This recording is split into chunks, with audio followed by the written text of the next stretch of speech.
Halo sobat, selamat datang di channel Film Mania.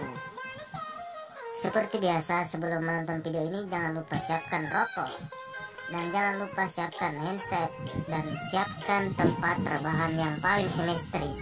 Tanpa berlama-lama, kita ngocok lagi.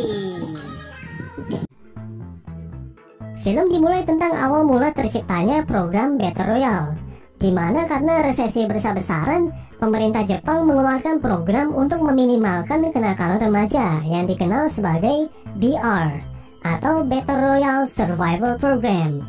Program tersebut mengharuskan pemerintah secara acak memilih kelas murid SMA buat terlibat dalam game pertempuran sampai mati di dalam arena. Yang terakhir bertahan akan memenangkan gamenya. Tahun lalu ada berbagai orang dari media berbondong-bondong menuju ke pasukan tentara yang membawa seorang cewek berlumuran darah yang menang Battle Royale-nya. Dia terlihat mengenakan seragam SMA sambil tersenyum macam psikopat. Setelah itu ada seorang siswa SMA bernama Shuya yang menceritakan bagaimana ibunya meninggalkannya dan bagaimana dia menemukan ayahnya gantung diri di apartemen mereka. Suatu hari sahabatnya yang bernama Nobu melukai bos benteng Takeshi, seorang guru yang bernama Pak Kitano. Akibat diperlakukan seperti itu, dia pun mengundurkan diri dari sekolah. Setahun kemudian, kelasnya Shuya melakukan jalan-jalan sekolah bersama menggunakan bus. Di dalam ada siswi bernama Megumi yang menyuruh sahabatnya yang bernama Noriko buat kasih kue buatannya ke Shuya. Shuya menerimanya dengan canggung, tapi dia malah memberikannya lagi ke Nobu. Ketika busnya memasuki terowongan, Shuya bangun dari bobonya dan melihat teman-teman sekelasnya dan gurunya pada tertidur. Terlihat si sopir bus sama kondekturnya yang pakai masker gas. Lalu si kondektur menemukan Shuya dan dia pun dipingsanin. Setelah itu Shuya dan teman-teman sekelasnya terbangun di ruang kelas yang gelap dengan keran logam yang udah terpasang di leher mereka. Para murid mulai berdiri namun segera menjauh karena takut sama dua siswa yang gak dikenal, yaitu Kawada sama Kiriyama. Mereka lalu melihat sebuah helikopter mendarat di sekolah yang udah kosong dengan banyak tentara di sana. Terlihat si guru Pak Kitano turun dari helikopter dan menuju ke kelas. Para murid pun jadi terkejut melihat mantan guru mereka yang ditanya apakah mereka mengenal program Battle Royale. Ketika pertanyaan Pak Kitano nggak dijawab, dia pun samperin Nobu dan menggunakan dia sebagai tanda kurangnya kedisiplinan buat menjelaskan mengapa program Battle Royale-nya ada. Pak Kitano mulai mengumumkan program Battle Royale-nya, di mana para siswa kelas harus bertarung sampai hanya satu dari mereka yang selamat. Mengetahui semua siswa pada gak percaya, Pak Kitano kasih lihat mayat tubuh guru mereka yang juga ikut di bus, yang sebelumnya dia memohon buat para siswanya untuk dibebasin. Para murid pun pada teriak ketakutan, menyadari kalau situasinya benar-benar serius buat mereka. Pak Kitano lalu memutar video buat jelasin mekanisme Battle Royale-nya. Si kakak yang ada di video mengucapkan selamat datang kepada semua murid karena dipilih buat Battle Royale tahun ini dan memberitahu kalau mereka sekarang berada di pulau terpencil. Ketika lagi diputerin videonya, ada seorang siswi yang ketahuan berisik sama Pak Kitano dan kepalanya pun dilemparin pisau. Headshot. Para murid pun pada berteriak dan berusaha kabur, tapi para tentara melepaskan tembakan peringatan untuk membuat mereka kembali menjauh. Namun Noriko terkena tembakan itu di lengannya. Nobu pun jadi marah dan mau menyerang Pak Kitano. Namun Pak Kitano bisa langsung counter menebas kakinya. Sementara tentara lainnya meninjunya. Gak peduli sama keadaannya, Pak Kitano menyuruh buat lanjut setel videonya. Di video itu selanjutnya menjelaskan kalau pulau itu dibagi menjadi beberapa zona. Dan di setiap harinya Pak Kitano bakal umumin zona bahayanya ada di mana. Jika para siswa berada di zona bahaya itu pada waktu tertentu, kera logam mereka akan meledak. Kera logamnya juga bertindak sebagai pelacak dan pemantau jantung, namun juga akan meledak kalau coba-coba dirusak. Ini membuat Nobu jadi marah lagi dan meneriaki Pak Kitano. Siswa lainnya yang bernama Motobuchi menyuruhnya buat diam agar mereka bisa fokus sama videonya. Namun Nobu menolak dan menyerangnya sampai tentara melerai mereka berdua. Melihat itu, Pak Kitano pun ambil remote dan kera logamnya Nobu mulai berbunyi. Para siswa pun menghindarinya ketika Nobu minta-minta tolong, dan kerannya pun meledak, yang membuat Nobu jadi tewas seperti habis ditebas lehernya sama pedang. Suya jadi berduka sama temannya sambil mengambil sebuah foto kenang-kenangan mereka saat di bus di sakunya Nobu. Suya lalu jadi marah bercampur sedih. Jadinya dia mau menyerang Pak Kitano juga, cuma langsung ditahan sama teman-temannya. Video pun lanjut jelasin lagi kalau ada lebih dari satu yang selamat setelah 3 hari, semua kerannya akan meledak dan gak meninggalkan satupun yang selamat. Hanya satu pemenang lah yang akan diizinkan pulang. Siswa lainnya yang bernama Mimura bertanya bagaimana mereka bisa kepilih. Pak Kitano menjawab kalau itu adalah pilihan acak. Mimura tanya lagi kenapa pemerintah melakukan ini. Yang dijawab Pak Kitano kalau dia menyalahkan para siswa karena ketidaktaatannya.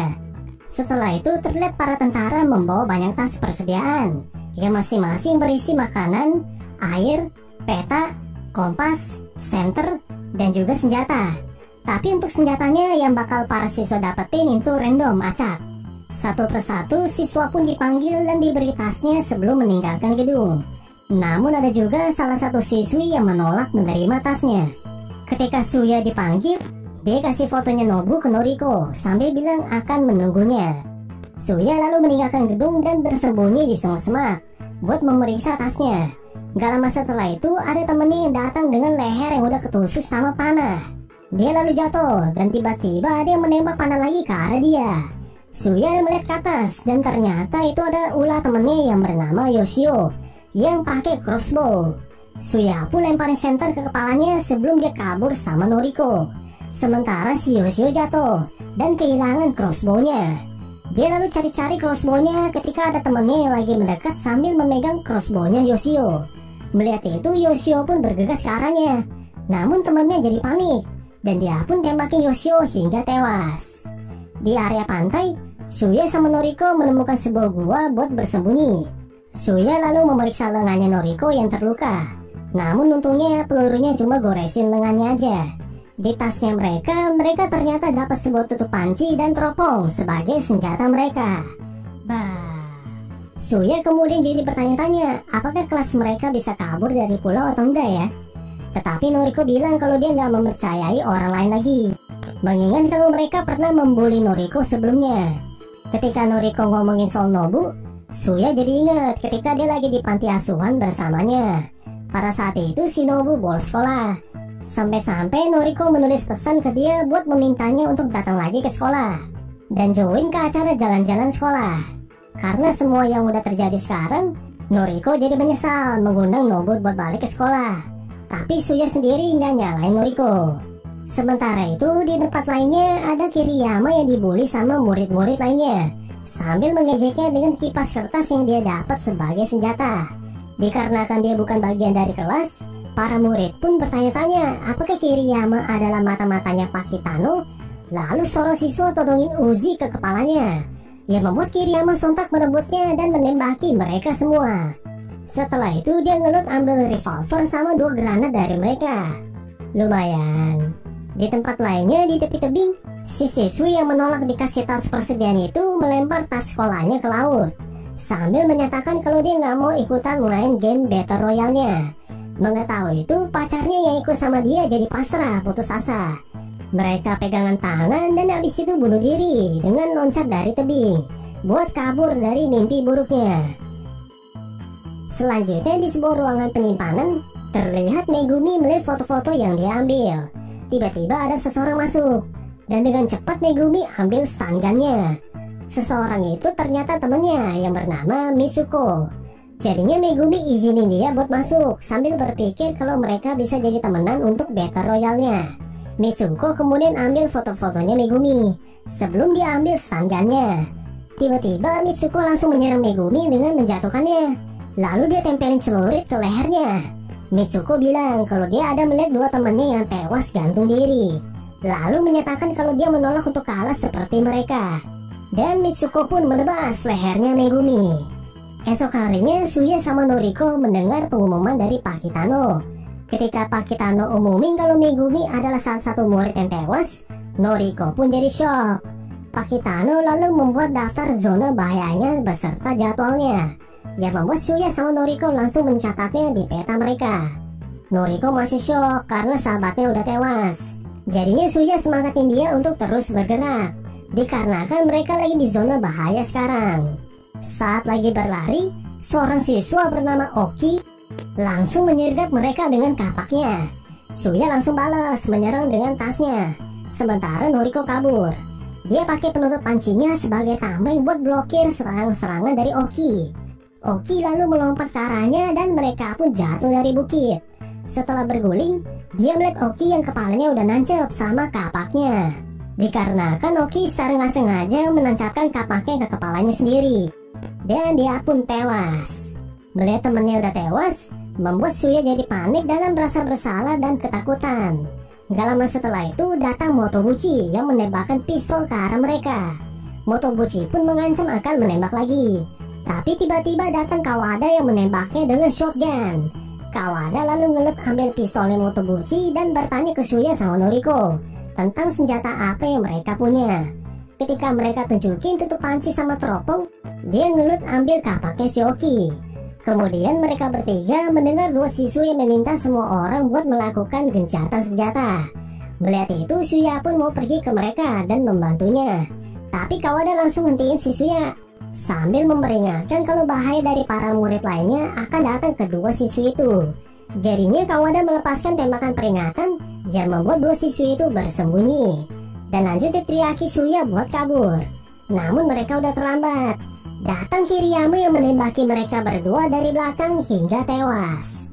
Kawada bilang satu-satunya jalan keluar dari sini adalah bunuh diri kalau mau. Tapi kalau nggak mau, maka harus lari. Setelah bilang itu, dia pun tinggalin Suya sama Noriko. Beralih ke Mitsuko yang menuju ke gudang buat bersembunyi. Tapi langsung ditodongi pistol sama siswi yang bernama Hirono. Hirono ambil celuritnya Mitsuko sebelum melemparkannya kembali ke arahnya, sambil menuduhnya karena udah ngebunuh Megumi. Mengetahui itu, Mitsuko memohon padanya buat jangan bunuh. Ia langsung ditendang sama Hirono. Gak lama setelah itu, Mitsuko mengambil stun gunnya dari tas dan menyetrumnya sebelum dia mencuri pistolnya. Hirono pun mau coba kabur, tapi Mitsuko langsung menembak punggungnya hingga tewas. Balik ke Suya sama Noriko yang lagi pergi ke zona aman lainnya. Di tengah perjalanan, Noriko jadi pingsan karena demam. Jadinya Suya bawain dia ke klinik terdekat. Tetapi tersandung sama kawat yang bikin sesuatu berbunyi. Kawada yang mendengar itu sontak keluar dari klinik. Film pun bersambung. Oke teman-teman, kalau kalian suka dengan video seperti ini, jangan lupa dukung saya dengan cara subscribe channel ini agar kalian tidak ketinggalan video-video terbaru dari saya. See you next time.